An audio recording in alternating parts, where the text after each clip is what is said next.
All right, welcome back to Enter the Double Dragon podcast. This is episode 116. It's your boy, Shane Grimm, coming from his home. And coming from their own respective homes, I have Trenton Lawrence. Peace. And Hugh O'Donnell. Hey. How are we in quarantine? We are good. So fucking bored. Oh, man. I don't know. This last couple of days have been really rough for me. I just go, fuck, man. I go, fuck this noise. Just going to jump off that balcony, dick first. Soften the landing. Yeah. But I don't know. I know you get those days. I go. Oh, this is alright. I'm doing some cool stuff, and then the last guys, I go. Oh, I go. No, I can't handle this. Yeah. No. Well, I don't have two kids under 5 in my quarantine situation, so I'm actually, now that I think about it, I'm doing fine. Yeah. It could always be worse. You could Upon be further me. reflection, I'm doing okay. Yeah. Hey, I was like, even like the other day, I was just saying, guys, I don't care. It's like these kids are going back to daycare. I don't give a shit. So it's like no one. I might put my brother in daycare. Yeah. but that's alright. But saying before, I did the first Zoom classes for the gym tonight, and they were good. It was good getting back and teaching people again. Actually, it was nice. From that one, it was a good class. It was hard. It's hard to think about how to navigate. To do it. It's like, what, you just shadow, but you can do some fun stuff from there. You can do some mobility stuff and core activation, and just certain drills. That was cool. I still think it's safer than going outside. I went for a jog tonight and I had a guy spit at me. What? Yeah. I don't know. I think I know where he lives. He's been in the police van a couple of times. Oh, is he one of those type of dudes? Is he? Yeah, he's a nutbag. I went on the other side of the road to move away from him because I was almost home. Yeah. Then he spat on the ground like this as I ran past him. And I'm just like, was that at me or did he do that on purpose? What? That's when you you jog past, but then go. Yeah. And then go. I was jogging past him, and then he spat really hard on the ground. I'm like, was he spitting at me or just spitting in general? So I jogged a few steps and stopped to see what he would do. And then when it was at the corner, he turned around and swore at me. And I'm like, you fucking did. You spat at me. Oh, man. But I know where he lives. Did you deserve it? No, what did I do? I don't know. It's like, Shut up, you. It's like, you're attracted, don't you, Trent? Like that old lady with the box of donuts as well. Yeah, she poked the donuts I almost bought, and she had a bloody corona mask on and everything. She's poking at the box because she knew I wanted them, and I'm like, geez, when I told the lady at the shop, well, don't worry about it, she's already touched them now. She abused me. She started calling me a fucking cunt and everything. Why? What did you do to make so many enemies? I live my life, and people are jealous. I live my life without a care. It's like, look at him. Go His about life's too jogging, good. buying donuts, minding my own business. And a lot of people just go, look at that guy. He's got it too good. Fuck him. Yeah. He doesn't look. He's dying from diabetes. Fuck that guy. Oh, man. Great Okay. time. Well, that's it, man. Like you said, it's safer than going outside just because people are whack, Yeah. All right, cool. So let's go into the episode itself. So what we're going to look at tonight was I actually got sent a message in my DMs in the podcast page on Instagram. Just going to be looking at is actually our own individual backgrounds and stories of how we got into martial arts and how we end up where we are today. We probably did a little bit on the very first episode. Yeah, we done this a little while back. Yeah, but probably don't know how deep we went into it as well. Plus, we're just new to it. We're just wee babies in the podcast world. Probably just I don't even remember. Yeah, probably just did 2 minutes ago. Oh, I did things. Next. Yeah. I did stuff. And now we have acquired the skills of rambling. So we can expand on this. Maybe we should set a timer for each of us. No way. It's rambling season. Yeah, that's it. Yeah. Or you have the Oscars, the playoff music. Just go doo. Just keep talking. Yeah. So I'll go first. Like I said, I'm almost talked out because just did the Zoom classes. That that's about 2 and a bit hours of talking, which I haven't done for a very long time. What do you usually do every day? AirPods, and sporadically yell at my children. It's a podcast and yelling. That's what it is. Takes a couple of weeks off of teaching like 4 hours of classes a day. It's got to keep practice. Out of practice quick. Yeah, that's it. All right, okay. So for myself, I've been with Double Dragon since first time I was there was 2001. It's like maybe in 2002. I think it was like year 11 or 12. From there, instead of studying, I decided to do other stuff. and just like I don't know, I just want to do something because I was pretty active as a kid. Like I did like pretty much every sport under the sun till I hit high school, and then high school was just burnt out. I just go, hey, sports, guess what? No more. I'm not gonna do it anymore. And then once I hit the end of high school, from that one, just like same thing. Just like I was a pretty insecure kid. I was fucking overweight. Usual deal. Probably like the one of 10 ethnics in the whole school as well. So, and so but then I just go, I guess I better do something. Well, I did, and I just looked it up, and I was always a big boxing fan because my dad was mates with a guy called Peter Matreski, and he was the best mates of Jeff Fennick. So, we used to go to a lot of boxing shows, and my best mate, Bodie Shaw, his dad is Graham Shaw, who trained Daniel Geale, Rob Medley, and all that. So, I was just always watching boxing and amongst the boxing shows as well. Never really ever taking it up. But it's funny, when I started doing when I wanted to start doing martial arts, it wasn't actually boxing that got me in there. I just saw kickboxing and go, boxing's cool, but with kicks, hey, that's extra weapons. I could use that. Have the footing up. Yeah. And then really it's more so just like a Google search, and Double Dragon was the first one that came up in the air, and I go, well, that's not too far with me. I live in Kirrawee, it's in Sutherland, so let's do this. And when I first did it with a couple of friends, and from there, they drifted off, and I kept doing it for a good year, and then I think I drifted off for a good a year or so. And then once I got out of school from that one, just trying to find what I was going to do, because I had no ambitions to go to uni. So I just did 11 and 12 because I just didn't want to work. It's really, that's what that was like. I was just buying time. Ended up doing half electrical apprenticeship, but that took a little while as well. I worked at Bunnings for ages. So I was working at Bunnings, and then I was going, fuck, it's I got to do something. So I went back again, and then basically I stayed there. So once I did get there from that one, I think I trained for about a year, and before in beginners, before I felt the confidence move up, actually I could have moved up a lot earlier, but it was one of those self-conscious things. I just go, I'll just stay in beginners. I'll stay in my lane and like that. But then it was good, and I just want to go, sparring and things like that. You might as well try it. And then Mick Mick Spinks owned Double Dragon. He's my main coach I've had my entire career.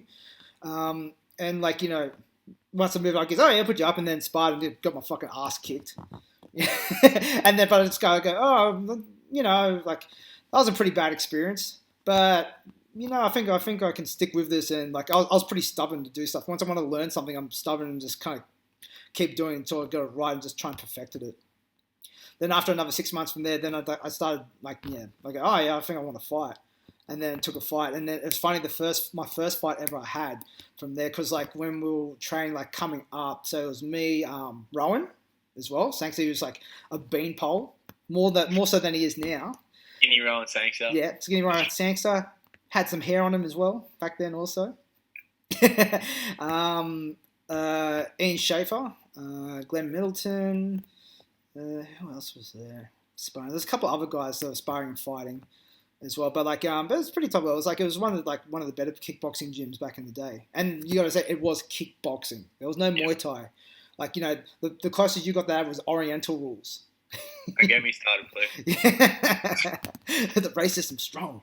So had a couple of fights. My first fight, was in Blacktown RSL. I think it was so far back that you could almost still smoke in there as well, from what I remember. Yeah, and Mick just goes to me a week before, goes, well, it's I'm not going to be there because I'm going to be in Japan with Ian. I said, cool. All right.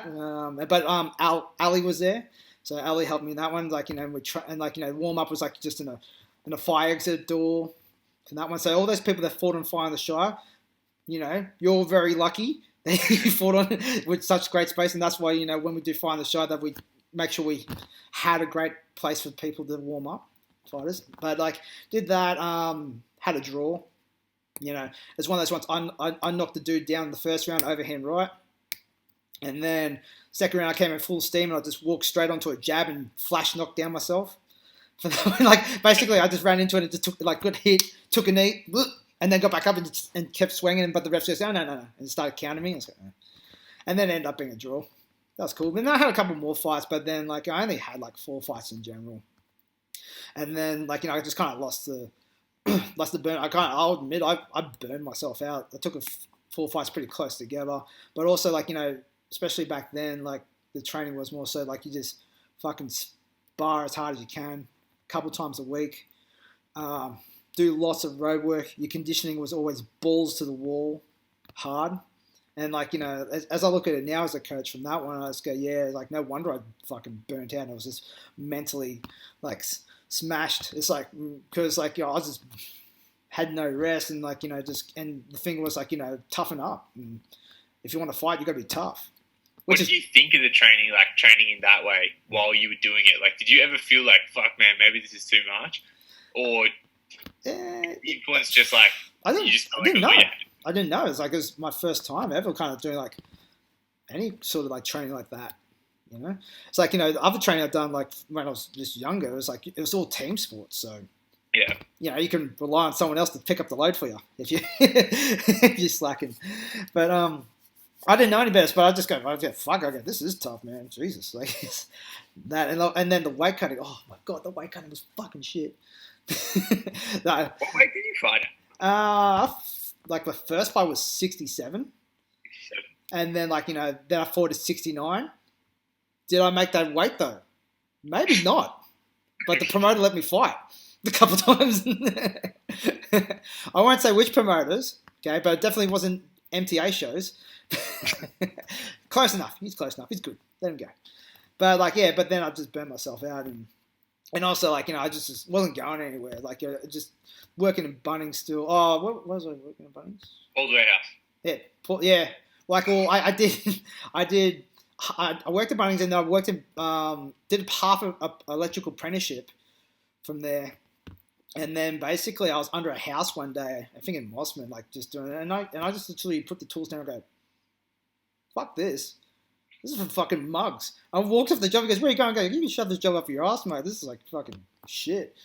And plus I had a pretty abusive boss as well. It was really shit. Like, yeah.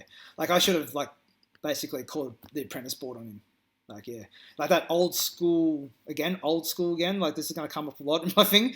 Like that kind of put shit experiences for me, but I learned from them, like from there. And then like, after I go, oh, what do I like doing? I was like, I like training. So I enrolled myself for personal training in TAFE, Loftus TAFE, and did all that. And like, Mick gave me a chance to do personal training there and do coaching.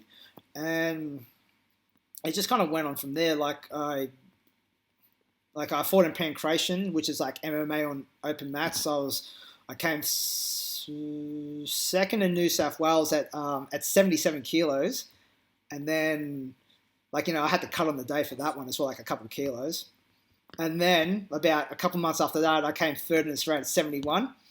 So you can imagine my diet coming up to that to that one. Like I think I was eating like about 1,100 calories a day. And doing 2 training sessions a day.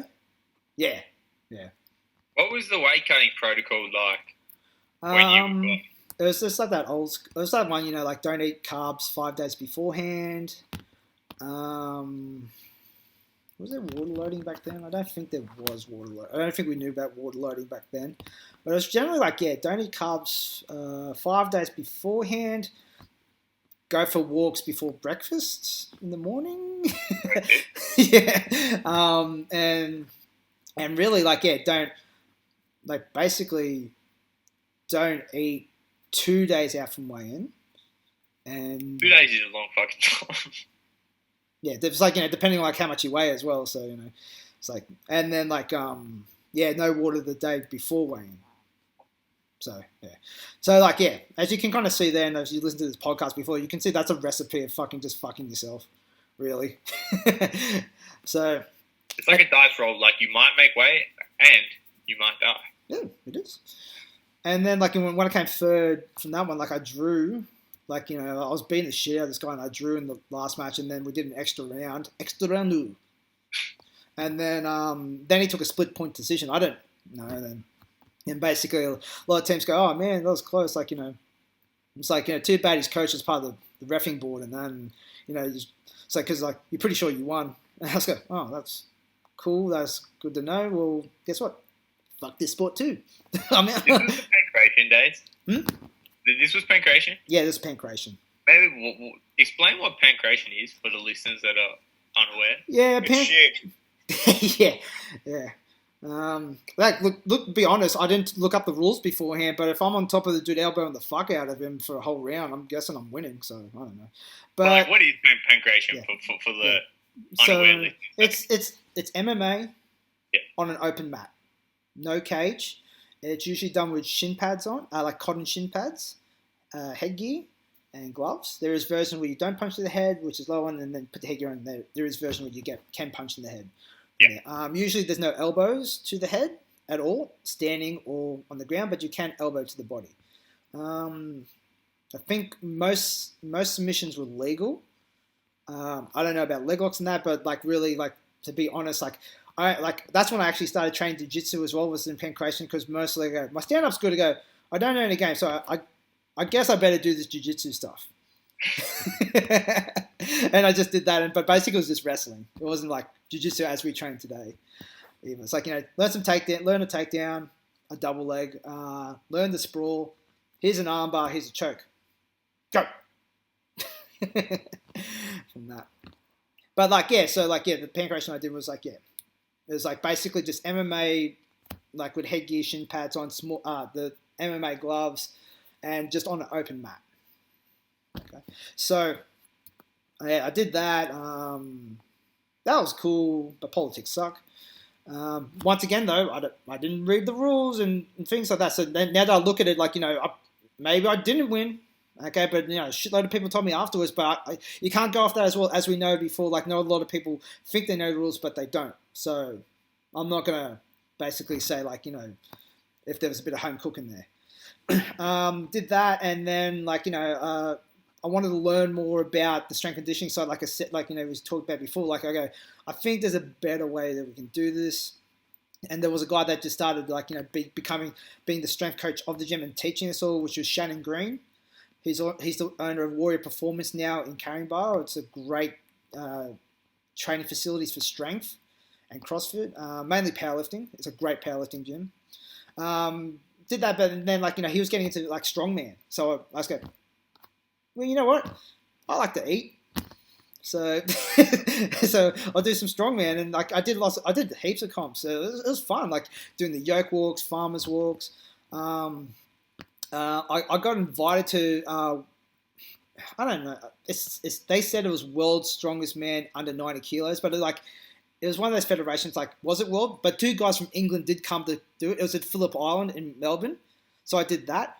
Came dead last because basically I didn't take steroids. I'm just going to try my best here and just have a crack. It was fun. Like, I was always, like, when I was competing, I was always the guy that was the showman and things like that. Just yell and shit and, like, jump on top of stuff, going fuck yeah, woo, and that one. Like, all the Blue Mountain boys love that. From there, so I did that for a bit, and then I went into powerlifting afterwards, and same thing, just to learn more. I always do stuff to learn, because I don't do anything like, I don't do any program I give or technique I give unless I've done it a lot of times and figured it out. So I did powerlifting. My best lift, so this was like a little bit in the comps. PTC Sydenham used to run novice comps, so I did that, and a lot of my clients did them. My best lifts on the platform was a 200 kilo squat, 120 bench. That was my shittest lift, and 230 kilo deadlift at a body weight of 82 kilos. That one. So they were pretty decent lifts. But I did. Yeah. But same thing again. It's one of those ones I could, like, I could have got better, like, get bigger, like powerlifting. Like, the bigger you get, the better you get. Leverages. If you're built like a barrel, you're going to be a good powerlifter because you don't have to move the bar as far a lot of times. So, but like same thing, like, I always loved martial arts. So I like, for me to get better at those things, I had to give it up. It's like, it's the same thing, specificity. If you're going to be good at something, don't do the stuff you don't need to do. And like that kind of like doing martial arts was like never really, like it isn't conductive to strength because it's an endurance sport. Like, I remember Shannon, like before my first powerlifting comp, he got pissed off at me because like I did my first my first strongman comp, which I won that one. But the day before I did a seminar with Tom Masuda, and like, so that's like, that was 3 hours, and then it ended like, clinching with him and things like that, and getting thrown around. So like, because you're meant to be fucking resting, you can't be just doing fucking martial arts, and it's like, man, whatever. I'm just doing it for fun, I don't care. I actually have that seminar on DVD. Oh yeah. I actually have to look back at that. It was good. He had good, like, a lot of like waist clinching kind of stuff. Yeah, some wicked stuff in there. Yeah. So did that, and then really didn't much. Like, after I did powerlifting, like, I just got burnt out competing. I did one jiu-jitsu comp. That was fun. Trevor was there for that one, coaching me through. Yeah. I got DQ'd for slamming a guy. I didn't slam that guy. Okay, we're in a triangle. We're in a triangle. And like, usually I kind of, push on people and try and like, break their guard. But he lifted himself up, and I swear the sneaky fucking knew, and he pulled his legs and threw me off balance, and then like, I landed forward, and then I just go, oh fuck, and then I look at the ref and goes, and I go, fair enough. But like, I got DQ'd once for slamming somebody, and like I lifted him off the ground that much when I was trying to stand up in his guard, and similar thing, he pulled me forward, and then he looks at the ref, goes, it's gaming the rules. Yeah, which is fine. And then I had a second match, and then I won that by armbar. That was cool. But like, I had to win both matches to advance through from there. And like, it was cool. Like, I didn't mind it, but I'll just be honest, man. Like, I'm just burnt out on competing, man. I'm like, going 36 this year. Got 2 kids. Fucking, I might as well just be neutered. But it's also just the training camps. I just can't. Oh man, I just can't put myself through them anymore. That one, I just burn out there. I just train because I just like training. A lot of times. So now, like, just doing the coaching stuff from there. Coaching Hugh, still do jiu-jitsu when I'm not fucked up, of course. From there, and which is like, I guess that doesn't get better when you get older. From there, still doing strength stuff a couple times a week. I'm nowhere near my lifts as they were, but I don't care. It's like I just do it more so because I like to still have that dynamic nature, because I was always explosive. That was my thing. Like, I was almost like I guess like a Hector Lombard. Like, he's supposed to and they go, fucking, and then just kind of pull my way through the rest of it. And like, and it's a good job, like, just coaching everyone, just kind of just learning different ways of teaching, but also like, just as a coach himself, I never rest on my laurels, just going, okay, this is my knowledge. Don't need to know anything else. I've never believed that. So like, because like I said before, I always took the mind frame, like, if I'm going to do something, I'm going to teach someone, I'm going to learn it first and fail many different ways before I teach it from there. Because like, it's like, if a student's not getting it and you haven't attacked it in like 20 different ways, then like, your tools of teaching someone's limited, because like, not everyone learns the same. And like, and like, if you only give one way person learning it or one direction learning it, from there, you probably you're not able to cast a wide net of students that can can learn from your philosophies. Yeah. So even like nowadays from here, like, I try to, we try to go to seminars as much as we can. We flew up to Gold Coast to see Damien Trainer. We go to heaps of jiu-jitsu seminars as well. Just like being there and meeting people. And also when I can't do that, I do tutorials. Did Barry Robinson, more Damien Trainer stuff, and and just the amount of fights are still worked. Like I don't get to do it as much now because of kids, but just watching fights is like a big part of my learning from here. I really like like the guests we had on before, like Brian Popejoy, like him doing all his Golden Age stuff is fucking awesome. They're fights that you wouldn't be able to see usually from there. Yeah. But yeah, so that's my background. And how do you compare with all that learning the style that you use in the gym now and that you teach to the style that you actually fought with? Well, like now we actually do Muay Thai. We clinch, we elbow, we knee, but also just in a manner but also just kind of realizing as well, like as we talked about before, like the adage was back in the day that Thais can't box, so that's always going to be your upper hand that you can box. I was just like boxing anyway because like I was just always a short dude, and I got those kind of like that kind of Zambidi frame, especially with like the weight I was fighting at. Like that's the frame I had. Like I was either fighting like guys the same size as me and built stocky, or just really tall motherfuckers from there. But but from how it works today, like still got like a pretty like how I teach, and like from that one I excel like basically teaching a very handy style, like in terms of boxing, but also really adding a lot of controls onto that boxing. So it's not just bump up.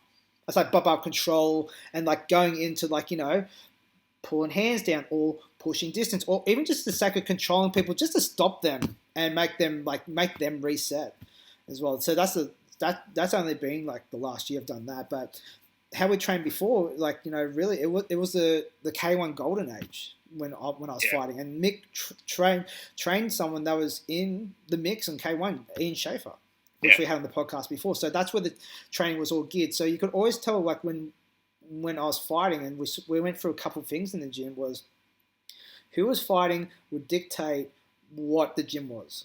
So there was a point Ian Schaefer was doing K1. Yep. And then, like, he was going between K1 and MMA. And then Bernardo Magalesh came along.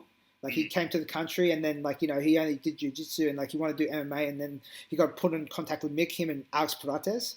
So then we became an MMA gym. From that. And it's like, it always kind of seemed like whoever was the, like, I don't know, whoever got the limelight in the gym, that's what the gym went towards, which is like nowadays, like I try and steer away from that. So like, mainly we train Muay Thai people because that's what people want to compete in. But look, like people said before, like, look, it's like, oh, like, and we don't like train Waco comps, do K1. If you want to do it, I don't care. I'm not going to go, well, don't do that shit. I go, if you want to do it, just let me know. We need a time frame, and we need like a goal, like an event to work towards. And we have boxes as well, like, amateur boxes, which is different than pro boxing. So you got to train them differently. Okay. For a lot, especially the amateurs, like fighting K1 as well, it's just sometimes, a lot of times, it's just a matter of like, if that's the fight that's available, like you don't want to be just willy-nilly flipping between Muay Thai and K1 because like they're stylistically different. Like you should train for one or the other. But like if the option is fight K1 or not get like a young guy, an inexperienced guy from ring time, just chuck me K1. Yeah. It's like, like a lot of times when you're first fighting's fighting. Yeah. Like the experience, like, obviously, like, I prefer, to have proper training camps for that. Like, a lot of times, like, people, you should train and be ready, like, to a point. Yes, of course. You should have a base. But you should also train for your rule set and give it proper time to adapt from there. I think, like, a lot of times we're kind of lucky that, like, how we train at the moment, it's not too hard to swap from one to the other with the proper time adjustments. Yeah. Because, like, some people just have styles that you can't. Yeah. And like, and for most of the guys that we train, I think it's kind of like, there was a good point there, like, where it's like, we could do Muay Thai, K1, or even boxing.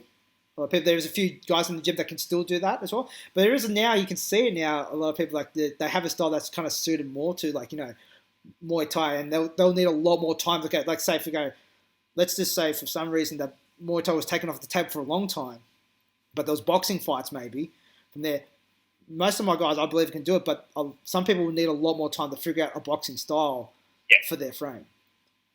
So that's all that is. So, like, I know the training philosophy and stuff. I think it's just more so it's just having versatility, use a lot of tools, and having a lot of tools that you might not use, but you have them at your disposal if you need to use them. Yeah. Yeah. But I think at times as well, people will glorify the idea of being versatile to move between, say, like K1, boxing, and Muay Thai. Like, for me, like when I came up as an amateur, the way I wanted to be was like I could just move between. So I've competed in all three of those. But now, the better I understand it, the more I start to realise is that, like, not always, but like some people can effectively fight in all three of those styles. Like, they've got a good boxing base that they know how to translate to Muay Thai. They can make those sort of pace and scoring adaptations for K1. That's like a kind of a more special person, though. Like, most people who identify as like, I can fight any, they're actually just bang average. Right? Like, I don't think that's a good thing. Like, I used to think being like a jack of all trades in that regard was somehow beneficial. When in reality, if you want to fight Muay Thai, it doesn't really matter whether or not you could effectively translate to box.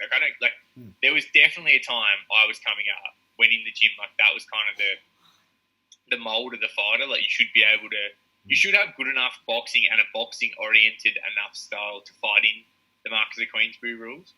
Whereas now, like, we're producing a fighter and he's just a wicked Muay Thai, yeah, he's going to suck at boxing. But, like, if he doesn't want to box, I don't care if he sucks at boxing. Yeah, that's right. And, like, you know, you got to have that, like, you know, you think about the opportunities today with people, like, look at, like, a lot of the top people in Muay Thai nowadays. You got to be able to do both. Do you have to do pure boxing? No. But there's money K1. And also won championships. They like you to kickbox as well as Muay Thai. And they're good in doing Muay Thai in tiny ass fucking gloves, so you better be able to use your hands. Yeah, so, like, you know, it's just also like how the lay of the land is for a professional fighter as well. Like, the market that's out there. It's like you see a lot of the guys, even if they're not making one, like, there's a lot of people getting called up for Japan. And guess what? Japan doesn't like. Japan doesn't like elbows a lot of the times as well. They're not calling up the white boys for elbow fights. I'd like to fight in Japan. I'd kickbox in Japan. Yeah, fuck. Why not? You know, it's a good experience. It'd be an awesome experience. Who cares? But yeah, so that's my story. And, like, you know, I've probably gone a bit too much there from that one. So let someone else take the limelight. So let's go to young Hugh O'Donnell from that one and see your origin story, mate.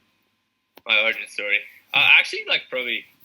I've been training a while. Like, I've been training how long have I known you now? Maybe 10 years. You'd probably be getting there. Yeah. Yeah, I started training, like, I don't even, like, I had a little bit of, like, the boring, like, stereotypical story. Like, I got bullied a little bit and stuff like that. It wasn't like, I just started training as much like, I was pretty young. I was only 13 or 14 when I started training. But I wanted to do, like, I always liked the idea of doing, I liked the idea of doing sports, but I didn't like sports. Like, I tried a few of them, but, like, this wasn't really for me. Like, I didn't like playing. And also, like, I fucking suck at sports. Like, I'm so bad at sports. So, like, I never really found any sport that was, like, man, I guess it's, like, I never really pursued anything to the point where, like, enough to get good at it. But I was never interested either. And I started training, like, I just became, like, sort of just, I developed, like, kind of an overnight infatuation with martial arts. Like, I think, like, starting out, because I didn't start training because I wanted to do Muay Thai. Like, I was an absolute pipsqueak.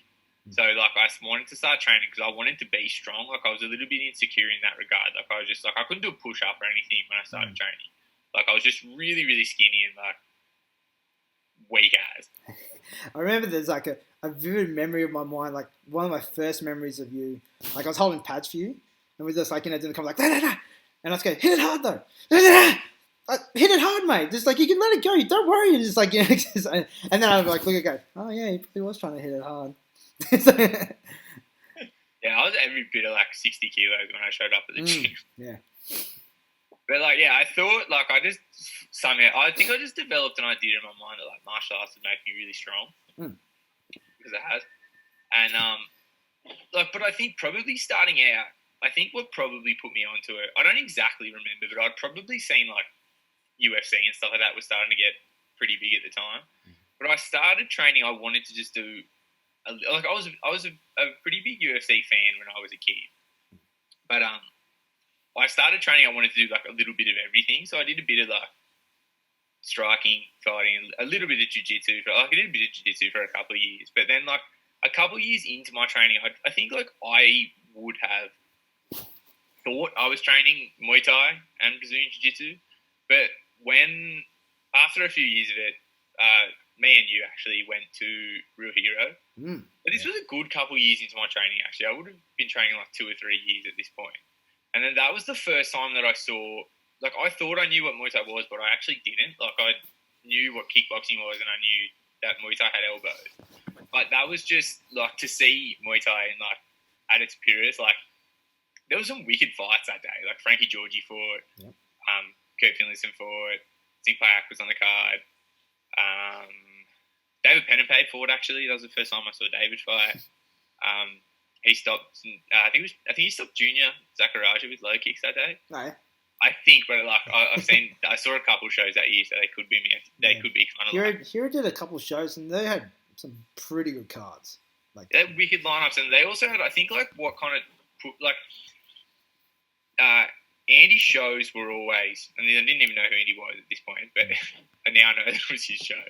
Like, they were always, there was nothing to them. Like, you'd watch these wicked fights, but like the dudes fighting would be warming up behind you, and like there was nothing about this fight. There was nothing showy about it. It was just you sat in a basketball court and you watched it fight. And I think the way that just like there was no pageantry. It just focused in on the art, and it was of course the first time I had seen Muay Thai, and in a presented in a way that was fully appreciative of Muay Thai culture. So they played the Pimoy, there was White Cruise and stuff like that. And also, like, that was my first introduction. I was watching the best fighters in Australia of that era. So I think from then, like, I just loved actual Muay Thai. But I also, like, there was a little bit of, like, when I'd get back in the gym and I'd be thinking about these shows that I'd been to, and then I'd be like, this isn't really what I'm doing. Like, I'm punching and I'm kicking, but, like, when I'd watch, like in those early shows, because I went to a few after that, and I watched guys like Sing Payak fight. I watched sort of like I'd get to see Lewis fight and stuff like that, and I would think about my own training, and I'd kind of be like, it's not really the same. Like, but I didn't understand it well enough to get that. Like, I didn't know why, but I could sort of just see like like some of the things that guys like I think Lewis, I've talked about on this show before. Lewis was a guy watching for me. But I was like, because I'd seen the Ties fight, but I just thought like guys like Sing Payak, I just kind of thought they were sort of wizards. Like it was different for them. Like you couldn't aim to fight with a Thai style, but then I would see Lewis fight, and I'd be like, hey, that's like a white dude, and he's fighting like a Thai, like he has that same style, and then I would kind of try to start copying that style then, like that's the style that I wanted, to just like that nice, clean, like not like it's not like I was really trying to like watch Sanchai fight and copy like a really tricky femur style. Like I was always like, I was pretty aggro, always been like aggressive and forward, and I like to use my hands. I always like to use my hands, but I guess like what I was trying to adapt was like a nice, clean, punch-oriented Muay Thai style, and then like it would kind of butt heads with sometimes the style of training that we were doing at the time, and like some of the trainers I work with, like, oh, don't worry about that shit, like it doesn't really work. Like, and I came up getting told things like, oh, you know, if any of those Thais fought someone who could really fucking box, like just get his ears boxed off. Like, you think about that clinching shit, doesn't really work. And I'd be like, you know, like that's the people like. That were trainers. I just listened. I always listened. I've never ever been like in this. Like I have never brought anything to the table and been like, my training is incorrect. Like I was always just like, okay. Yeah, because like you're just the fighter. It's like, you know, it's like, and like, you know, had like, you know, pretty wet behind the ears there. So like, you know, it's like, you know, it's not really I can voice it, which is like, you know, what a lot of people like in positions now, which we've talked to before. But like I just remember like the turning point for me was like it sticks in my mind. Like, you know, it was a match. It was Bryden versus Gilo. Yes, I remember. And then like I saw that, and then like but it's like, you know, and then making fun was like, oh, I thought he won that fight, and then like we sent it to Anthony Manning, and then he just laid it out. He goes, no. He goes, no. It's like your boy didn't win at all. You don't know what you're seeing, and I go, oh. And Like, we truly didn't. Like yeah, we, sure, didn't. I mean, I Yeah. didn't actually get to watch that fight Hmm. because I was fighting as well. Yeah. But like we all across the board Mhm. thought, like this is what I think back to now when I get to understand. Like if I watch that fight today, because I've seen it on video since. Like ages later, like years later, I've seen it on video. Like I have to go and watch this with new eyes. Like what the fuck did we do part one? Like it was a nice fight. Like and like, but we just really didn't get it because you develop this sort of confirmation bias when you have a kind of like when you have a style that you feel only scores. Like you're only looking for the things that you recognize and understand. You're not like, and there was. So you're actually only just putting a point on the board when you score with like. It's kind of hard to explain, but I think it makes sense. Like when you have like that sort of more like kickboxing, which is where our base came from. Going forward is what wins. So a lot of the time, not strictly as such, but a lot of the time that's a big part of scoring is aggression, and that's how you classify ring control in more of a kickboxing frame of mind. So our guys were always aggressive coming forward, and they would land well with their hands. But what we didn't understand was chasing and having your opponent control the ring moving backwards, and scoring with counter kicks and stuff wasn't really something we understood that well because we were pressing forward to kind of land the hands and getting outpointed in a hand versus kick exchange that we now understand. Also, we didn't understand how clinching worked. So it was kind of like like I was saying, like I never disagreed with any of the training I've had, but I now see, and I still don't disagree with it.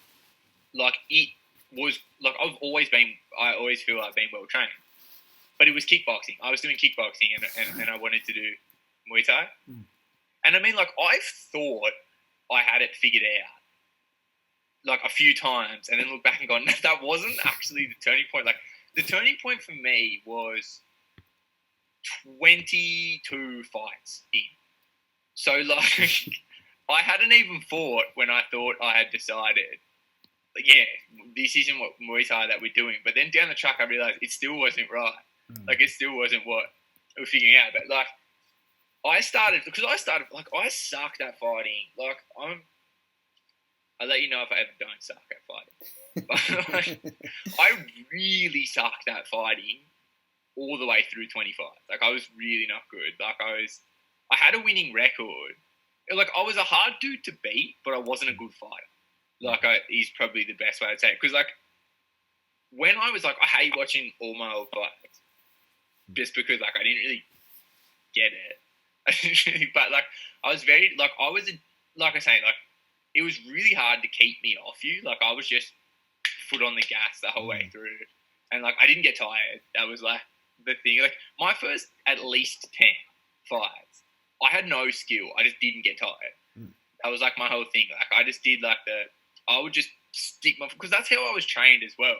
Was like you just put your fucking foot on the gas and just wait for him to get tired. You know, just ba ba ba ba ba ba ba ba ba, and just push a pace that someone else can't hold. And then when he gets tired, you'll just steamroll and run over the top of it. And that was seriously like that was my whole thing for like a dozen fights until I got to about like even probably more than a dozen. Like I got to like 14 or 15, and like when I was an amateur, even like I fought good guys. Like I fought the guys who were the top boys as amateurs, like Chris Chapman and Daniel Marshall and Chris Briggs and like all the guys that were hanging, even the guys that are still that are now recognised as being the really good pros. But I just hit that sort of run where these are the guys that could show me that moving forward is not enough. And like I was lucky that I had like because one of the things that I think helped me develop so well was like I was never, by the time especially I worked more directly with like yourself, it was a lot like if I had an idea we were allowed to expand upon it, which is what I think helped because I would start, because I just really like after I went to once I started regularly going to local Muay Thai shows, like I didn't care about any other combat sport anymore, and I haven't cared since. Like I stopped doing jiu-jitsu and anything else and just started doing days on days of Muay Thai because like I just decided that's all I wanted to do. So I would start watching a lot of different fights as well. Like I started to watch fights that were recommended to me by people who sort of understood real Muay Thai. Like, just like I said as well, I thought I knew what Muay Thai was, but I was watching Westerners kickbox with elbows. Like, once I really started to get stuck into real classic Muay Thai, and then that's the kind of stuff that I would start, but that we would start watching together and stuff like that as I got older, and we would realise, like, we had to make some changes to how we were training. And that's been, like, a process that happened, like, gradually, like, because I think we always, like, when I started, we were adapting to Muay Thai. It just takes time. Like, so we used to start to send guys into, like, their entry-level fights or their development day fights, and we would sort of start to realise, like, our guys were good, they were aggressive, they were strong, but, like, if you could grab a hold of them, fuck them up. Like, that was, like, all of our fight. Like, we had so many young fighters coming up that were just, like, you know, the guys that didn't stick around that long for the most part, is like, they would just end up in the clinch in their fights and they were just in a different universe. And, like, I was young enough, I think, where I could just watch the people, because I was around fighters for so long before I actually fought. Like, I trained with the fighters for years before I ever had one. So I could kind of watch people fuck it up and learn from their mistakes. Like, it was like that kind of trial and error. So by the time I was fighting, so I was like, by the time I decided I wanted to fight, I don't think there was anything on for people at my age. So I kind of just had to wait a really long time. But I trained hard, like, for a couple of years before I was fighting. Like, when I was a kid, when I was in, like, the middle to the end of high school, like, I was training pretty hard. But I think, like, I just really kind of wanted to go on, like, I really made it my mission to turn our guys' style. Like, I'm so bossy in the gym, like, even till now.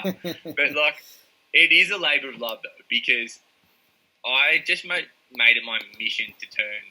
Because there would be times as well, like, I'll be 100% honest, is that, like, there would be times where, and this isn't any of the fighters we have now, like, I would just look at the training and be like, you're all tough, but this sucks. Like, this isn't, like, I think the transition has been, like, when I started, we didn't really produce smart fighters. Like, I wouldn't say, like, we have, but it wasn't like we had a smart style. I don't think. Like, we were just producing.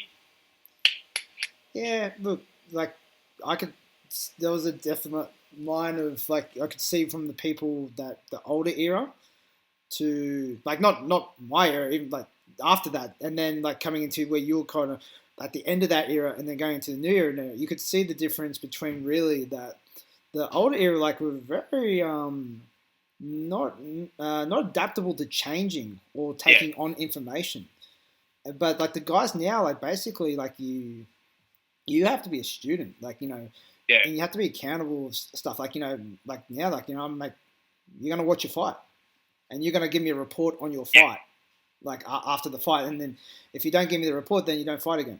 That's how it is. Especially for the very new guys, like, who does it anyway, even without me asking. But, like, but, like, all the new guys, it's just good to drill in now to get used to. You watch your fight, you analyze it, and then we can talk about it, and we can make adjustments that you think you need to make or need to make, but also saying as well, like, don't forget the positives either. Don't be just negative as well. You are fucked up there as well. Like, I always took that analytical mind to my fights. Like, not at the very, very start, because you don't really need to when you just start, and it's just like you're just learning how to walk in there. But, like, once a guy's had a couple, start to unpack the techniques, stuff like that. Like, when I started doing that, I'd just be like, this sucks, this sucks, this sucks, this sucks. I still do that now because, like, because I suck. But because, like, that was, like, I think where I was I was never good when I started. Like, I couldn't figure things out. Like, things always took me. I think that's one of the reasons I stuck with it, is because I wanted to be good at it, but I sucked at it. So, like, but I had to just really, really, like, I had to do a lot of shadow boxing and watch myself in the mirror and stuff like that, because things didn't come naturally. Like, I guess when, like, people always say things now, like, oh, you're lucky this always came naturally to you. I go, you weren't here for the first 7 years. Like, nothing ever came naturally, like, but I think it changed my mindset to a lot of things, because in the past, before, like I said, I'd tried things and not been good at them. But I never had enough kind of desire to actually put that detailed effort into learning how to be better. Yeah. Do you think now, like, how people are coming up and fighting like a lot earlier, like, think about how Cameron, like, even for myself, like I trained a few years or more before I fought, and you did the same. But like, it seems like the guys are now being like almost fast tracked a bit more. Yeah. From that one, like, into fighting. I guess there's better measures in place with development days and things like that. Do you think that's because of the training, or do you think even sometimes like some people get pushed in a little bit too quick? I don't know, because I think when people ask me, be like, when's the ideal time to have your first fight? It's like anything. When are you ready to do it? Because I think that's important. I think like some people have that mind where they're right to just start getting those fights up. Like they also probably there's a little bit of like when I started fighting, there wasn't really fights for kids, but like I would have been no good. I didn't have any coordination or anything. Like I just needed that time. Because maybe if I started fighting when I was young as I wanted to, even maybe I would have just got smacked around and never fought again. And then like how many fights would I have missed out on? Yeah. So I think like people, you don't have to look at someone and say like, oh, he's not ready now and he's not a fighter, because it's not that way. I think like some people just need a little bit more time to find their feet and get settled, because like, yeah, like everyone's kind of like, I don't think you have to say, okay, 0 to 6 months, like you should be. I don't think you need a time frame that someone's going to be ready for a fight, because also some people, they start to learn their craft with no interest in fighting, and that's fine. Like it's not, but then that kind of, it starts to sort of sow the seeds a little bit, and then after sort of a year they go, yeah, I actually think I'd like, or people start to go, I've been training a year, I should jump in and have a go. And that's how some really good careers start. They go, actually, I really like that. Yeah. And what you see in fighters like that sometimes is that low pressure idea of just developing the art. And you have to appreciate the art. I think that's another thing I didn't really understand, is like there really is, like it is a martial art, Muay Thai. Like you have to like learn to appreciate the art and kind of develop that relationship with it. They're people that have really good fundamentals when they eventually start, because they've just got like, they've got more reps because they didn't rush into fighting. They've had more time on the floor, but also because they've just been comfortably just settling into, their style and stuff like that. Without like, people start, I think, training differently once they are going to fight, because it's not about how do I develop my craft as much anymore. It's about like, let's get fight ready and like start training really hard, and like it kind of adds like tension and stuff like that. A lot of the time, that's what I think like you have to train out of people after their first few fights. A lot of the time is like that fighter training kind of can also actually stunt their technical growth a little bit. So you sometimes see like, because sometimes you see someone in a gym that has no interest in fighting, and you'll go like, you actually got like cleaner technique than some of the guys who are really raring to get in there. But it's just, that's because like they've been developing their technique for the sake of developing their technique, not for like, not kind of just like pressuring themselves to force it. They're just like, yeah. Because I think that's like that's where you get people over that first bump of being like really spazzy in their fights, is when they like, you let the actual technical development like kind of show itself in the ring. They're not like, because you have to learn. It's just that finding your feet part of the fight career, that like the pressure of fighting, like, and the nerves and stuff kind of make you train differently and stuff like that. But yeah, so that's a bit like, yeah, I think like, I don't necessarily think people are like, I think it's good that people can fight earlier now, but I don't always think like, if people, so many people have stories of like that guy who got smashed in his first 3 fights and then clawed his way back and get like, I love those stories. They're awesome, because that's just someone wanting it enough to do it. But the reality is some people never come back to that from that. Because like, fair play, like if I watch someone absolutely get it handed to him in 3 fights and he goes, fuck, I'm not going to do that again, I'm not like, come on, man, like you can do it, Bushido. I'm like, yeah, whatever, man. Like, but I think sometimes if you're pushing someone into the ring too quickly, like you can put them in that they get roughed up a little bit situation and they don't come back, which is always going to happen to some people, when maybe had you just let them kind of develop a little bit more, they could have gone on. Like you never know. Like if you see someone have a couple of fights, get it, just sort of just get outdone and then quit, you go like, when I watch that, I go, in a different training, like how, because a lot of time I don't know how a guy was trained and stuff like that if I'm just watching. And I'll kind of be like, you know, you never know in a different situation who could have gone on to, not necessarily like be world champion or something, but have a sustained fight career. So, yeah, but moving on from that, been rambling a little, as we said we would.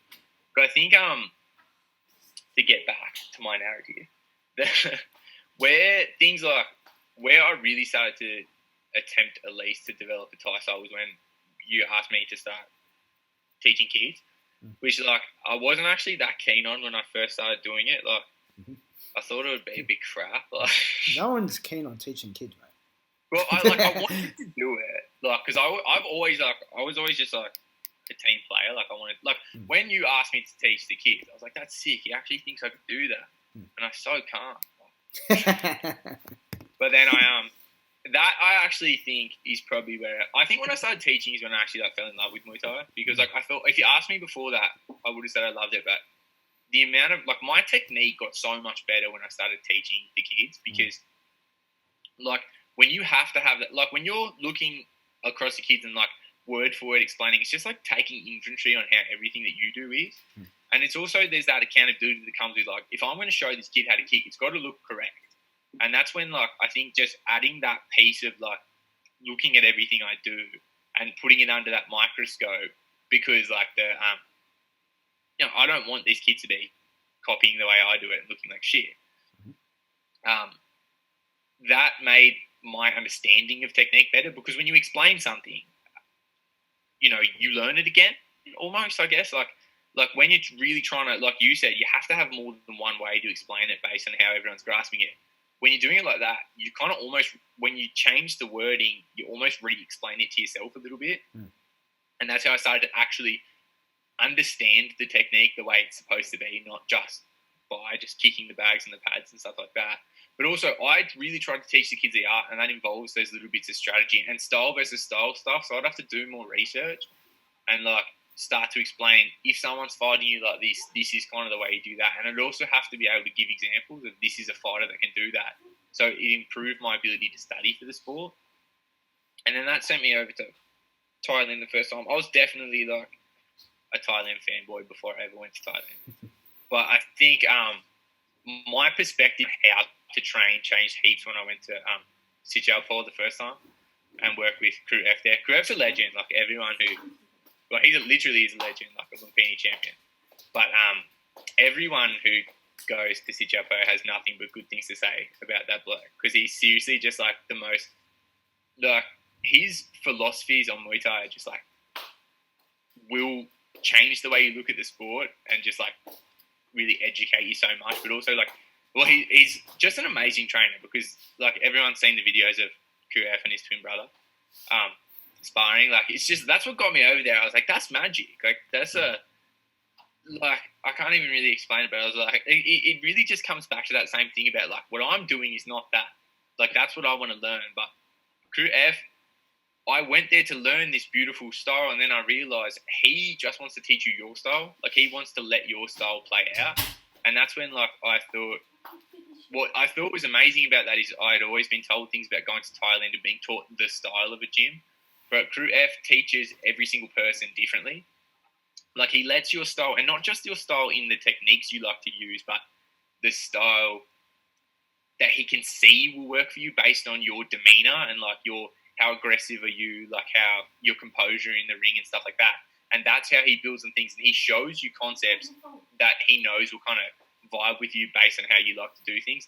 And that changed the way I train people. Like coming out of that, it taught me that there is so many layers to Muay Thai that like I thought I understood these concepts. Like saying it out loud, it's like obvious, but you kind of have to experience it. Like the amount of detail that he teaches with is absolutely unreal. So that kind of really changed the way I like to teach it, and in turn the way that I kind of check myself on it, because it's just like, it's just pursuit of perfection, like his style, but also just the way that now if I work with someone, I want to see the style that kind of works for them. I'm not trying to teach like a blanket way to do things. I want to just let it play. And there's so like his methods of training are just excellent, like for just bringing people's styles out. So I still am copying the way he teaches, like not copying actually, because I wouldn't disrespect him by saying I've copied it successfully, but I'm still doing my best impression of the way him and the other trainers there do things in Sijappo, because I think that's the way you should learn Muay Thai, especially the way like Westerners learn Muay Thai. It's very Westerner adapted. And yeah, that's me. Yeah, nice. And There's a couple of years since then, but right. But also, I think you also got like a very unique perspective of doing stuff, because you basically looked at two sides of it. You've been to Thailand, but you also been to Europe as well, and you trained at Mike's. Yeah, you know, yeah. So yeah, the year before I went to Thailand, I didn't go to Holland. Like, I was going to Europe because I wanted to travel, and I was just like, I should train while I'm there. Like, that'd be a good experience. But obviously, they don't really do Muay Thai in the Netherlands. And I was like, if you're in the Netherlands, you should just go do it their way. Was kind of the way I thought of it. And I was like, it'll be useful, like a lot of hands and, you know, stuff like that. So I went and trained at Mike's gym for 2 months. That was like, yeah, so that is an interesting point, actually, because I have seen, like, the very Thai, like, because I've trained at Sijappo and BK Central, like, the elites. I mean, like, Sijappo, the very, like, classical, even, like, Sijappo teaches an older style of Thai, because, like, Guru F is such, like, a golden era Muay Thai just fan. Like, he's an expert. He's an encyclopedia of golden era Muay Thai, but also really likes to teach that artistic, beautiful style. Then I've also trained at PK Central, which is like just a house of a current elite stadium champion. So you just see that very modern, just like business-like approach to training Thais that are at the top of the game today. And then, of course, I've seen on the other end of it, like real raw Dutch kickboxing. It was like, that was probably like, the Mike's gym time was the hardest. Mentally the hardest time of my career, like of my whole, because I went to Thailand, to the Netherlands, 18 years old, and I think I'd had like 6 amateur fights or something like that. And like, when you go there, like, I just went there to train. I wasn't really sure how it would work, but I showed up to train, and it was like, okay, you train with the pros, like you just go and train in their main kickboxing class. And like, at that time, Myrtle Grunhart was the Glory World Champion. Yusri Bulgari was on the floor. Chris Beyer. Like heaps. Just like names on names. Like Colin George was there. That 7 foot tall. Like, there was so many legends there. Of course, Mike himself is a legend, but also Yuri Mez was training. He was like a real legend in the K1 days as well.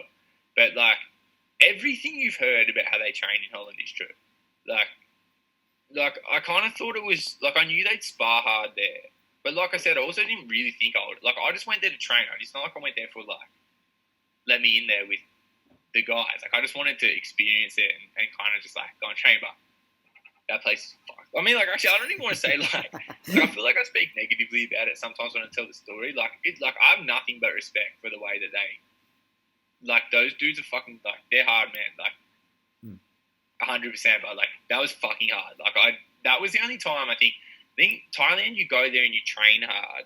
But every time I was there, I just loved it. I loved, like, even the days where, like, I was sore getting out of bed. But it's the same thing. Like, I love Muay Thai. I don't necessarily love kickboxing as much, I guess. I guess, like, I have some love for kickboxing.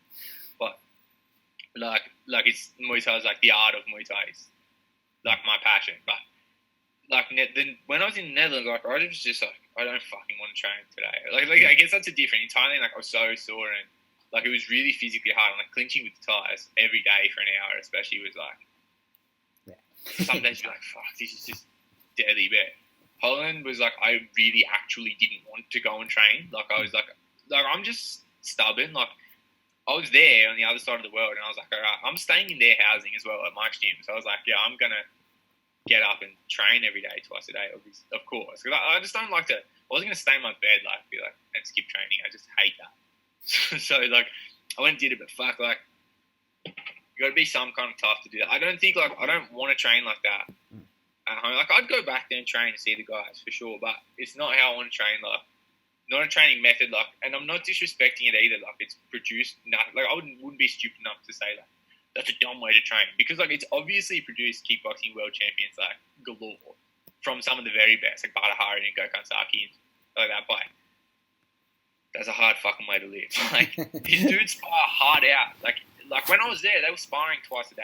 Like, morning and night, every session ended with at least half an hour. Like, they spar every session. By Thursday is sparring day. That's when we spar 3 times. Yeah, they spar every day, and then but Thursday everybody takes the morning off, and you just spar. Like, you don't do the class. You just spar for 2 hours, 2.5 hours. So yeah, but also Thursday is like, yeah, fuck, that's heavy because you go there like these dudes. Respect to them as well. It's just a different mentality. Like, they're there to kill each other when they spar. Like, it's real. Like, the dynamic changes before their sparring classes. It's like these dudes iron each other off, and but that to them, it's just culturally different. It's their culture of like, we get better by fighting each other, and that's how we make each other strong. And like, people say like, act like they're too smart for that, and like, I get it. I don't want to do that every day, but like, it's just their way. It's their culture. It's how they believe that their fighting culture, and like, there's a spirit to the way they do things. Like, it is admirable when you see it, and like, I took inspiration from the guys in Holland for sure. And also, like, I have talked about this a little bit on this a couple of times, but I have to say as well, like, the actual detail of their technical training is very, very good. Like, people talk about it like it's just like everyone spars and you just kind of see who hangs around, but that's not the case. They spar every day, but sparring's almost like a conditioning for them. Like, because, like, yeah, they fight every day. That's how they just get ring ready, like that body tempering and stuff like that. But when you're drilling, like, it was a different level of like positional detail that I hadn't seen before. Like Mike will be coming around when you're like, he's an excellent trainer. He really is an excellent trainer. Like, he'll be coming around. He'll demonstrate, like, it's that Dutch style of partner combinations. If you're unfamiliar, look it up. Most people know if they're listening. And when you're doing these combos, it's not just 1, 2, hook, body, up, leg kick. Like, he's coming around, like, and then step a little bit off to the side, and that's going to set this, and like, roll your shoulder a little bit more over there, and he's getting down in guys' feet and like picking them up more onto the ball of their foot. Like the body, like the mechanical side of the way that he trains is like really fine and detailed. And they talk strategy as well, but yeah, it's just like, fuck, like, that was a traumatic time. Like, just sparring some of these guys, like, I'm still in touch with some of them, like, but then, like, I'm not, like, I got the fuck beat out of me at Mike's gym. Like, I won't come back. Like, I have no issue saying, like, I'm not going to be like, yeah, but I fucking rose to the top and held my own. I mean, like, I did okay, like, by the end of it. Like, I think, like, a couple of the guys definitely on my way out would say, like, yeah, we kind of, like, respect the way you stuck it out and stuff like that. But, like, yeah, I got the fuck beat out of me on more often than not in that place. And, like, I don't know, like, there's a lot of stuff. Like, I learned things, especially about boxing, because you box an hour plus a day. So, like, there's a lot to learn. Boxing is boxing, I think.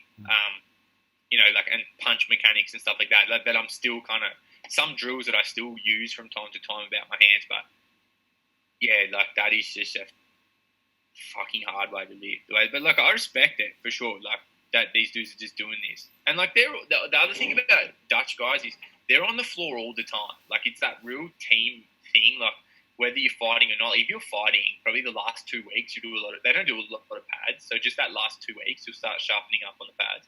But outside of that, everyone just trains together all the time, fighting or not. You fight, you rest a little, and then you get back to it. But yeah, so, like, been kind of all over the shop, learning, like, been to Thailand and been to Holland. I'll go back to Thailand before I go back to Holland, and that's the thing. Yeah, it's cheaper. I'd like to go back to Europe and train.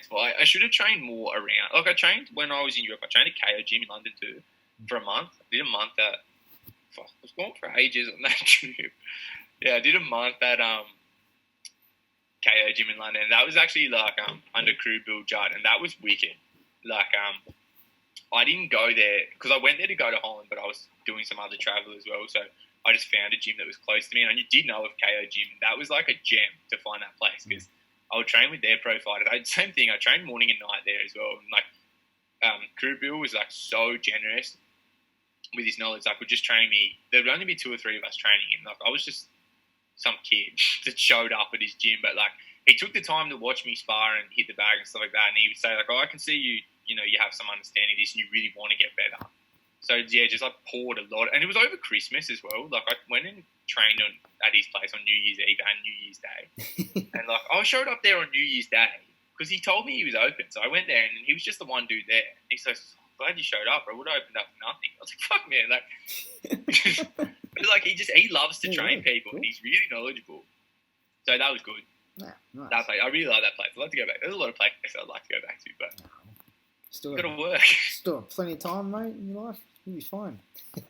All right, cool. All right, and let's go to Trent now. On that one, explain how you got to become the professor. Oh, that's right. I forgot the topic for a minute. It's like, where am I? We're talking about Muay Thai. Muay Thai. Yeah. I trained Muay Thai. I started training Muay Thai around the same time I started Jiu-Jitsu because I ended up at an MMA gym. And I really liked it a lot. And then I liked boxing as well. So I was training boxing and Muay Thai and Jiu-Jitsu and then MMA. But I actually started martial arts in 1989. So when I was a skinny 16-year-old, I was 16 going on 17, I was tired of getting picked on at school. So I wanted to learn how to fight. And I knew Bruce Lee did Jeet Kune Do when he started out. Because, this was a little bit before I was into Jackie Chan. So I didn't do acrobatics or anything like that or stunt work. It was all Wing Chun and Jeet Kune Do. I wanted to learn like real fighting. I wasn't interested in like becoming a fighter. I wanted to learn self-defense. And I did that for 12 months, the place where I was living in Kelmscott in Western Australia. And my original instructor, Rolf Klausnitzer, I think his name was, I liked the way he taught because he incorporated a bit of Western-style boxing into the Wing Chun. So it was a lot of trapping hands, and the kicking was more practical. It was all like sort of below the waist and aiming at the groin and knees and that kind of stuff. So that kind of thing with trapping hands and a bit of boxing and a bit of practical kicking I liked. But there was no protection or anything like that. You just got hit. And that's how you learnt to get better. You got hit less because there was no gradings and no pelts or anything like that. So, yeah, it was kind of like old school training. But, I stuck with it. When I moved, I found a different instructor, and I did it with him for another 5 or 6 years. But I didn't think it was as practical. It was a bit too much. It was too much focused on forms and that kind of stuff. There was a bit of sparring in there. We had protection then. We wore the headgear with the face cage and that kind of thing. And they introduced grading. So it became a bit more watered down, I think. And the focus was still self-defense. But, I kind of gradually lost interest in it because I just didn't think it was, I don't know, it was just not fun, especially getting hit. It hurts. I had my nose busted a couple of times, but yeah. But I was like you guys in high school. I sucked at sports, and I thought sport was just meant to be a bit of fun and just to keep fit. You know what I mean? And everyone took it so fucking seriously. I was like, "What are you doing? Why are you tripping me over and cutting my legs down? Just playing soccer or whatever." And they deliberately try and hurt you. Even doing like a bit of volleyball, they try and spike the ball in your face and that kind of stuff. I went to an awesome high school. They tore it down in the end. I wasn't sad about that. High school's hard when you're not a sports guy. Yeah, it was crap. Yeah. And I wasn't doing surfing at the time because I lived too far from the beach and that kind of stuff, and it was filled with like bully surfers and that kind of stuff. So anyway, I sort of lost interest in sports and martial arts in general. I did get into five-a-side indoor soccer, and I can tell you, you think you get hurt doing martial arts? Try five-a-side soccer with a bunch of middle-aged men. You'll learn about combat. I've never been with a group of guys that took it so seriously. I wanted to hurt each other so badly. It was bad. And you're not running on grass either. You're running on hardwood floors. And it got to the point where I couldn't take it anymore. It it was full of douchebags. Every, So I completely every lost Thursday night is their World Cup. That's my World Cup. This is my goal. Yeah, this is mine. This is my glory. Yeah. They were one step away from painting their faces blue and screaming Braveheart slogans. So yeah, I kind of lost sport in that. Lost interest in sport completely then. And then I moved to. I joined for the 90s. I fucked around doing part-time jobs and studying at uni. About 2000, I got my degree. I got a Bachelor of Communications. So I got an arts degree, which means I don't know anything. And I joined WA Police after that. I did a stint in the private prison system, and then I joined private security. And as an employee, I should emphasise that. I'm sure some people. Important distinction. Yeah, that's an important distinction. You graduated from the schools of hard knocks. My stint in prison was not as an employee. How long were you in for, Hugh? A while. Long enough. Overnight in the piss Long enough. No, I was just transport and accommodation. So. But with WA Police, I got a job with Federal Police in 2006, and I trained with them for about 4 months in Canberra, and then I kind of learnt law enforcement isn't for me anymore. So I met my girlfriend, currently my wife, in Albury when I was on a Christmas trip visiting my mate and his current wife. Even after that, that's right. I stayed in Sydney, dicked around a bit, found a job at the current place I'm at. But it was one of the guys I was working with said, why don't you try jiu-jitsu? And I was like, I don't know much about it. I knew a little bit. I tried a little bit of this and that and experimented a bit with other martial arts. So I went and had a lesson in 2008 with Mick Spink at Double Dragon. And I was 36. I was 36 years old. So I was kind of old getting back into martial arts. And I was like, maybe I should get fit first and get rid of this gut. I was about 80 kilos and drank too much. So, I had my first lesson with Mick, and he was just sort of like laid on top of me and I couldn't move, basically. He had a casual conversation with somebody, didn't use much effort. He would have been in his late 50s. And I'm just like, maybe there's something to this. Maybe this works.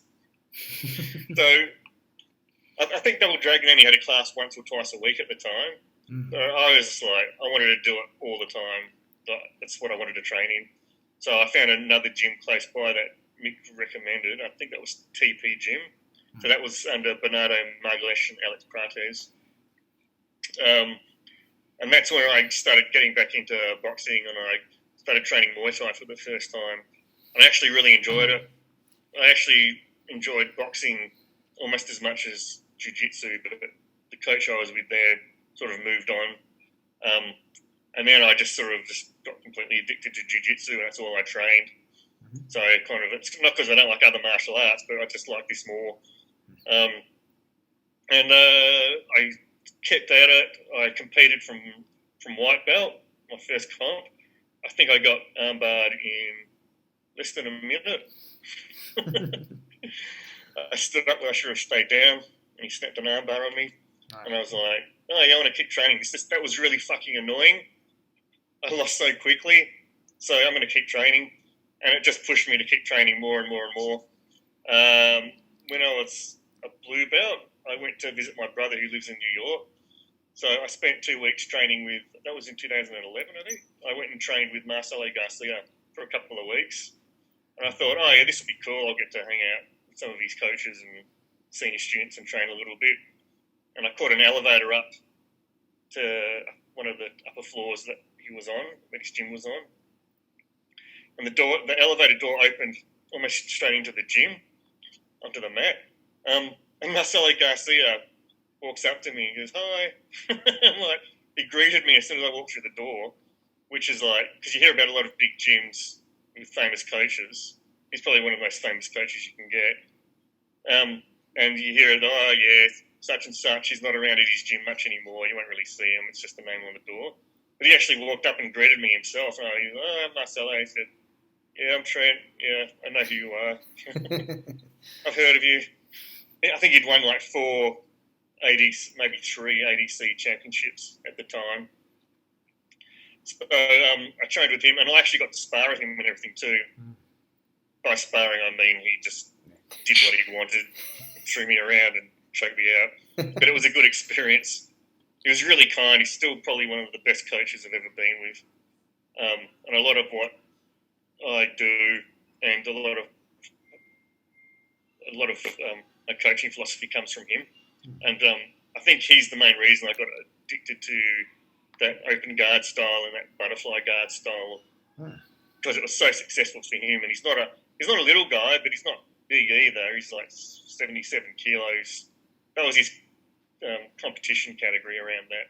Don't know what he walks around at, but he's not tall. He's very stocky, but he's not tall. But that worked well for me, so I sort of tried to emulate him as much as I could.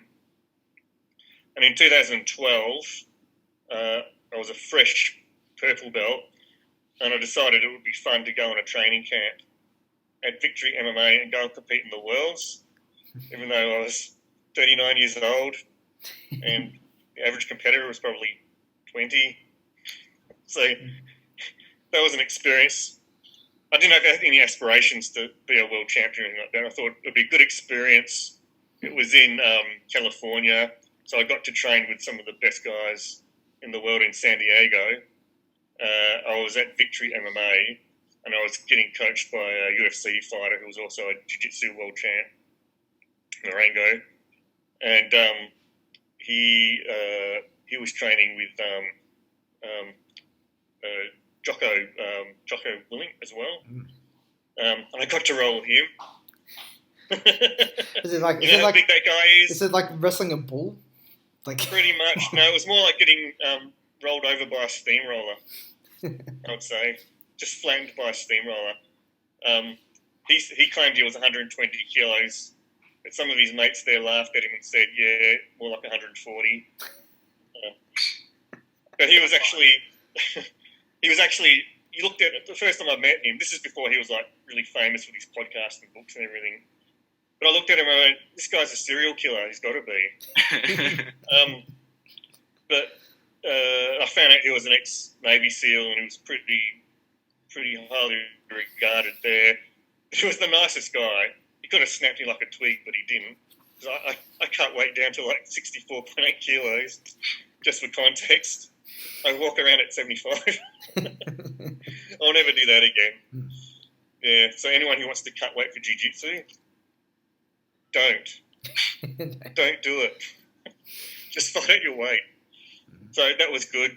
Dean Lister was one of the head coaches there, but I think he was at doing a European seminar tour at the time, so I didn't get to train with him. The other guys there were really cool. The students there were really great. So I'd go back to Victoria again. I haven't been there in years, obviously, but I'd go back there again and train. So that was an awesome experience. I did a couple of sessions with, I think it was Hoist Gracie. Yeah, Hoist. So that was good. Got to roll with some pretty cool guys, experienced competitors. There's heaps of gyms in San Diego if you ever go there. There's like one on every corner because it's just that surfing, jiu-jitsu kind of lifestyle, that kind of environment. If I ever lived in California, I'd probably live there. It was awesome. Yeah, and then I competed quite a bit between white and purple belt. Once I got to brown belt and I was over 40, it's a lot harder to find people to actually compete with as you go up the ranks. So when you get older and you get a higher belt, the ratio just dips straight down like that.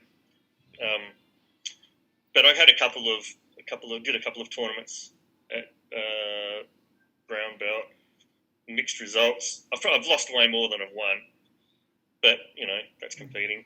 I don't really care. It keeps me off the streets. Yeah. It was good. In 2015, I got to train in Japan as well as a brown belt, so that was pretty cool. That was at Triforce gym. The guy's running that now, the manager of that gym, he's one of the referees and one of the guys that runs Quintet, Sakuraba. He was an awesome guy. He's really, really friendly. If you go to Japan, look at Triforce, anyone who's into jiu-jitsu, they are really good. There's other really good gyms there too. But I really liked it there. They were really super friendly. Different experience, a real mix of traditional Japanese and sort of more relaxed Brazilian kind of training methods. So at the start of the class, actually get on your knees and bow with your forehead on the mat, and then stand up and bump fists and roll. Yeah. They're a lot more strict with the levels you roll with, though. I didn't roll with any black belts there. You only roll with your own level or below, which is fine. I didn't get destroyed by anybody. But, yeah, and I've just stuck with jiu-jitsu since 2008. It's been my addiction, basically. And I still do it. Like with the coaching, it's definitely... There's a real cliche when I say once you get your black belt, you've only just started learning jiu-jitsu. That's the beginning. It's like starting over again. And I was like, oh, yeah, maybe that's just one of those things they say to sound humble or something. But it's not. It's the truth. Once I got my black belt and I stopped shitting my pants because it lived up to those expectations with a huge target on your back, I realised that I've got to relearn everything I've been learning for the last 10 years because you've got to start teaching.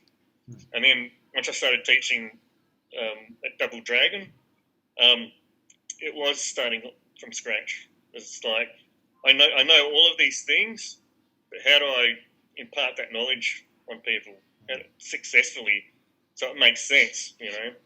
So, you know, one of the big things was context. So when I started coaching, I had to put everything into context, and I would constantly catch myself skipping over things that I would take for granted, but other people wouldn't necessarily understand. So that was a big learning curve for me, and I hope it's lifted my game. I'm a little bit old school in the sense that I think it's probably important to compete, to really test your jiu-jitsu, but at the same time, it's possible to go through the ranks and progress without having competed either. You can be successful at jiu-jitsu without competing, but I do recommend people compete. Yeah, it'll test yourself and it will lift your game. And don't worry about winning or losing when you compete. No one cares. Trust me. You can win a quadruple gold and take out 4 categories or whatever. A week later, no one's going to remember. All right. You can lose horribly and really badly, like I have many times, and then a few days later, no one will even remember. So just do it for yourself if you compete. That's the best advice I've got, and from experience, that's the best advice I've found. Yeah. Just do it. Just do it for fun. Don't compete to be a world champion, unless you've got rich parents and you can live at home and you don't have to work and you don't have to go to an office every day like an office drone like me. You can be a world champion. And also if you have total disregard of your joints ever working past the age of 40. Oh, yeah. Yeah, that was another cliche I found was true. Oh, once you hit 40, it'll be different. I was like, yeah, I'm fine. I'm fine. And literally on my 40th year, I'm like, why does my back always hurt? Why does it hurt? It's like this is little magic. It's like the tooth fairy, but for back pain. He visits you at night and sprinkles magic back pain dust on you and says, you're going to be in pain for the rest of your life. Thanks, Fairy. Thank you, shit, so I'm not looking forward to being 40. No, it's helped heaps doing strength and conditioning, though. People who think you don't need strength and conditioning, you're wrong. Go and do it. Go and do strength and conditioning immediately. That's it. So when you hit 40, you won't be visited by the magical back pain fairy. Of course. If you're going to be taking all that bomber, you might as well be using it for something useful. That's right. Jesus juice. It won't last forever. Yeah. So, like, thinking about from the time that you're a white belt to a black belt, did you kind of know, like, what your style was, or did you go through a couple of different periods of changing and then until you figure out, like, you know, what you're going to settle into as your game? Yeah, I think I've mentioned before, I settled on that open guard butterfly kind of game. And I used to do a lot more Delahiva guard too, but my knee's too much for that now, so I use it more of a transition. But like when I was a blue belt, I kind of settled on that butterfly guard, open guard kind of game, just because I didn't have any takedown ability or any real defense other than sprawling. So I didn't know judo or wrestling. I went and got my yellow belt in judo. Nice. So I knew something. And then I did wrestling classes. I did wrestling classes with Robert Whitaker's wrestling coach, because we all used to train at the same gym together until the coaches went their separate ways and opened their own gyms. But yeah, I did quite a bit of MMA training too. So there was a cage there that I used to get beaten up in regularly. I did a pancration fight just to see what it was like. Similar experience to Shane. I got kicked a few times. It was against the kickboxer I was against, and I got kicked a few times in the guts. And then I timed it for a takedown, and I caught him in side control and mount. And I thought, oh, it's pancration. You're supposed to hit. So I just kept hammer fisting him, because you can't hit to the face or drop elbows. So I just kept hammer fisting him on the torso and the body. You think, oh, I must be winning this. Yeah, surely. No, I gave it to him. I'm like, I don't know what's happening. That's it. Why? He was using his body to defend it. Yeah. he's using his iron body technique. Yeah. But that's how I developed my jiu-jitsu preferred style. I hate saying like that's how I developed my style. Wow. Watch out for my instructional. You know. It's gonna drop soon. Yeah. Yeah. Yeah, that's just because I got taken down and smashed all the time. So I thought, well, if I have my feet on their hips, I can push them off me, and they don't weigh as much. So, yeah. But when I started teaching, though, I really had to wind everything back to the start, because I can't just teach people like my favourite techniques and methods. I've got to show them everything. Yeah. You know. Yeah. That's like what I found as well. Yeah. Yeah. So like. I played a little bit of spider guard, but not a lot of it. But someone might fall in love with it if they know it and get really good at that certain style of guard playing. So I've got to teach it to people. Otherwise, I'm sort of robbing them of an opportunity to develop their own style. Yeah, 100%. And that's how I was taught. We were taught the fundamentals for everything, a little bit of everything. And that helped me decide what worked for me and what didn't. So I try and take that approach as well. Yeah. Do you try and separate like sport jiu-jitsu and self-defense jiu-jitsu? Is that the term that you would use for that? There's like two kind of different factions in jiu-jitsu. Yeah, there's two schools of thought. Like I used to do a lot more self-defense stuff, but as I did jiu-jitsu, I started to lean away from self-defense, and the main reason is it's boring. It's boring just to train self-defense. And the more I competed in jiu-jitsu, the more I got into the sport side of it. It was way more fun. And I realised, hang on, these top-level jiu-jitsu competitors, they would smash the average person on the street. Yeah. What are you doing? It's like Muay Thai. You're trained to compete in a sport, but from a self-defense perspective, you've got to obliterate 90% of people out there. Yeah, I feel like if you tussle with like a legit jiu-jitsu dude who's only trained for sport, he's probably still going to fuck your shit up. They're still going to double leg you. They're still going to take you back. They're still going to mount you. And there seems to be this perception that grapplers and jiu-jitsu people don't strike. I'm like, of course they do. Of course, once they got you on the ground, they're going to beat the fuck out of you. They can drop elbows and hammer fists, and they'll strangle you, and they'll break your arms. Just don't let them get a hold of you. Even like some jiu-jitsu matches, I'm pretty sure I've seen a lot of strikes in them. It's like Gordon Ryan versus Cyborg. Yeah. Like clubbing behind the head, kind of grapple, like yeah, just basically. Yeah. Hell yeah. I remember watching Greco-Roman wrestling in like some Commonwealth Game matches and Olympic matches, and there was heaps of that clubbing behind the head. What do you call them? The cheeky nodders. Yeah, cheeky nodder. There's heaps of that in wrestling, especially Greco-Roman, where they head comes up under the chin, and they sort of grind into each other with the forehead. I've seen like chins getting ground into eye sockets in jiu-jitsu.